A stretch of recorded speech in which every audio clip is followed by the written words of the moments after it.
నమస్కారం, NS news కి స్వాగతం. నా పేరు ఉషా. ముందుగా ముఖ్యాంశాలు. కర్నూలు జిల్లా ఆదోనిలో బుధవారం స్థానిక విజయనగర్ కాలనీలో కొంతమంది దుండగులు ప్రారంభానికి సిద్ధంగా ఉన్న బీజేపీ జెండా కట్టను ధ్వంసం చేశారు. వాటిని బీజేపీ నాయకులు తీవ్రంగా ఖండించి 3 టౌన్ పోలీసులకు ఫిర్యాదు చేశారు. ఈ సందర్భంగా వారు మాట్లాడుతూ ఆదోని శాసనసభ్యులు పార్థసారథి ఆధ్వర్యంలో అసెంబ్లీలో బీజేపీ పార్టీ ఎదుగుదలను ఓర్చుకోలేని, సహించలేని కొంతమంది నేరుగా ఎదుర్కోవడానికి చేతకాక పార్టీ జెండా దిమ్మను ధ్వంసం చేయడం సరికాదని హితవు పలికారు.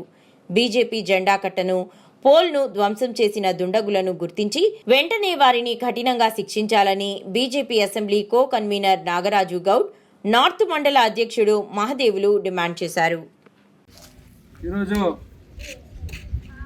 ఆదోని అసెంబ్లీ నార్త్ మండల పరిధిలో ఉన్నటువంటి 5వ వార్డులోని విజయనగర్ కాలనీలో ఉన్నటువంటి జెండా ఆవిష్కరణకు ప్రారంభానికి సిద్ధం చేసినటువంటి జెండా కట్టను కొంతమంది అగంతకులు, దుండగులు నిన్న రాత్రి జెండాను తీసివేయడం జరిగింది. ఈ యొక్క సంఘటనలో ఎవరైతే పాల్పడ్డారో వాళ్ళను వెంటనే గుర్తించి పోలీస్ యంత్రాంగము వాళ్ళ మీద కఠిన చర్యలు తీసుకోవాలని భారతీయ జనతా పార్టీ డిమాండ్ చేస్తుంది.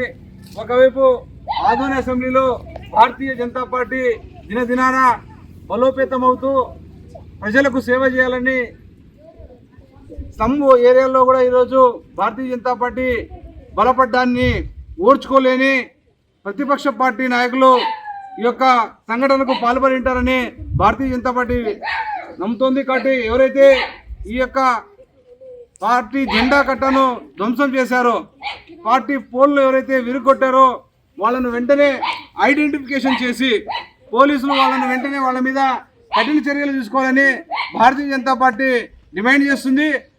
త్వరలో వాళ్ళను కనుక గుర్తించలేకపోతే పార్టీ ఆధ్వర్యంలో భారీ ఎత్తున ఆందోళన కార్యక్రమాలు కూడా చేపట్టడానికి వెనుకాడమని ఈ సందర్భంగా తెలియజేస్తున్నాం. భారత్ మాతాకి జై, భారత్ మాతాకి జై.